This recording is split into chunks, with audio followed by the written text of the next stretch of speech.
Bismillahirrahmanirrahim. Alhamdulillah, di video pertama kita akan mempelajari tentang Introduction to English Language for Beginner.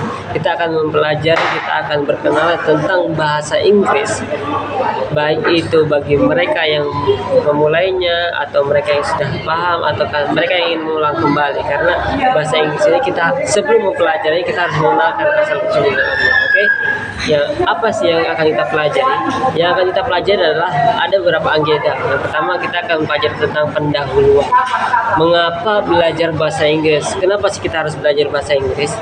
Ini bukan hanya bagi mereka yang lulusan SD, SMP ataupun SMA, karena belajar bahasa Inggris sebagai bahasa yang universal, bahasa secara resmi yang dikenalkan oleh bahasa internasional saat ini, itu bisa digunakan oleh berbagai negara, bahkan negara yang ada di Amerika Serikat, United Kingdom, itu berbeda sekali dari penggunaannya, dari tata cara berbahasanya, bahkan grammar-grammarnya. Karena ini salah satu hal yang paling penting. Kita akan mempelajari tentang pendahuluan. Mengapa belajar bahasa Inggris? Oke, kemudian selanjutnya di video nantinya kita akan mempelajari tentang dasar-dasar bahasa Inggris, baik alfabet dan pengucapan. Karena alfabet ini adalah salah satu hal yang penting, di mana ketika kita mempelajari bahasa Inggris nanti kita harus menghafal yang namanya kosakata. Kemudian yang ketiga adalah tentang kosakata dasar. Karena dalam kosakata tersebut ada yang namanya kata-kata umum dan juga frasa. Oke, yang keempat, kita akan belajar tentang tata bahasa dasar. Kita akan mengenalkan bagaimana sistem tentang yang struktur kalimat sederhana. Oke. Kemudian yang kelima, kita akan mendengarkan dan berbicara tentang keterampilan dasar. Karena ketika kita belajar, kita bukan hanya tentang teorinya saja, tapi yang terpenting adalah tentang praktek.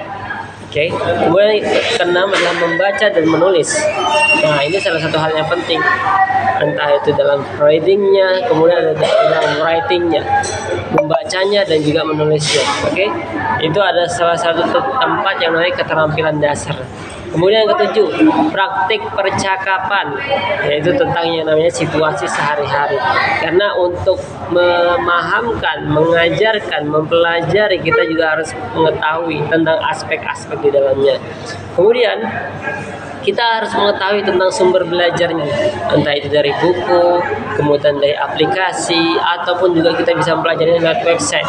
Karena sumber belajar ini adalah salah satu hal yang penting, bukan hanya ketika kita belajar dengan guru, tapi kita juga menghafalkan mufradat atau yang namanya vocabularies nantinya. Kemudian kita harus mengetahui tentang yang namanya kesalahan umum.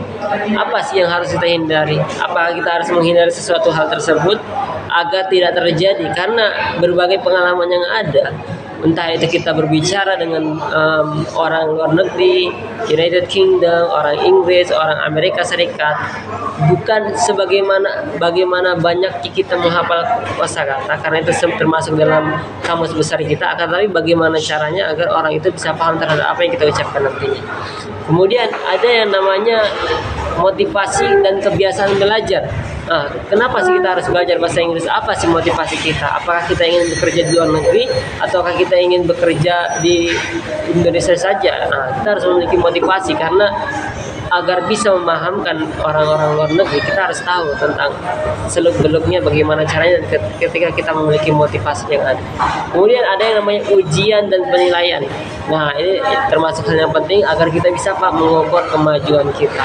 Kemudian yang terakhir adalah kesimpulan langkah selanjutnya dalam belajar bahasa Inggris. Karena belajar bahasa Inggris harus selalu memiliki beberapa poin penting agar kita bisa paham ke depannya. Oke, kita lanjut di video berikutnya.